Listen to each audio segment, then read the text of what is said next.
হয়েছে, তোমরা এত চুপচাপ কেন? আসলে আমরা তিনজন মিলে ক্রিকেট খেলছিলাম জানো। ক্রিকেট খেলা তো ভালো, আমাদের নারী ক্রিকেটার তো ভীষণ ভালো খেলে। হ্যাঁ, কিন্তু দুজন মিলে ক্রিকেট খেলা তো মুশকিল। তোমরা তো তিনজন। না না না, গোগো তো ব্যাটিং বোলিং সবকিছুতে ভয় পাচ্ছে। দেখো দেখো কেমন এই যে হাত পা গুটিয়ে বসে আছে। দেখো দেখো লাইবা, দেখো কেমন হাত পা গুটিয়ে বসে আছে। তোমাদের তো খুব ক্লান্ত দেখাচ্ছে, চলো আমরা সবাই মিলে মজা করে ক্রিকেট খেলি। না না, আমি এসব পারবো না, আমাকে দিয়ে ক্রিকেট খেলা হবে না। দেখেছো?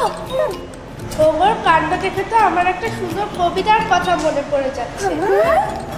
ওই যে কালীপ্রসন্ন মজুমদারের পারিব না কবিতাটি। নিশ্চয়ই সেই কবিতায় ক্রিকেট খেলা নিয়ে খুব ভারী ভারী কথা বলেছেন। গোগো আগে শুনেই দেখো না। হ্যাঁ হ্যাঁ, শুনেই দেখো না। বলো বলো বলো। পারিব না এ কথাটি বলিও না আর, কেন পারিবে না তাহা ভাবো একবার। ভাবো ভাবো ভাবো।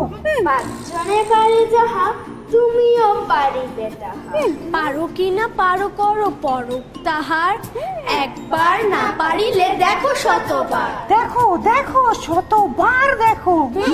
শতবার। পারিব না বলে মুখ করিও না ভাই, ও কথাটি মুখে যেন শুনি না তোমার। শুনি না তোমার। ও সহজ যারা কিছুই পারে না তারা, তোমায় তো দেখি না গো তাদের আকার, তবে কেন পারিব না বলো বারবার। জলে না নামিলে কেহ শেখে না সাঁতার, হাতিতে শেখে না কেহ ডাকরি আচার। ছোটবেলায় যে কতবার আচার খেয়েছি।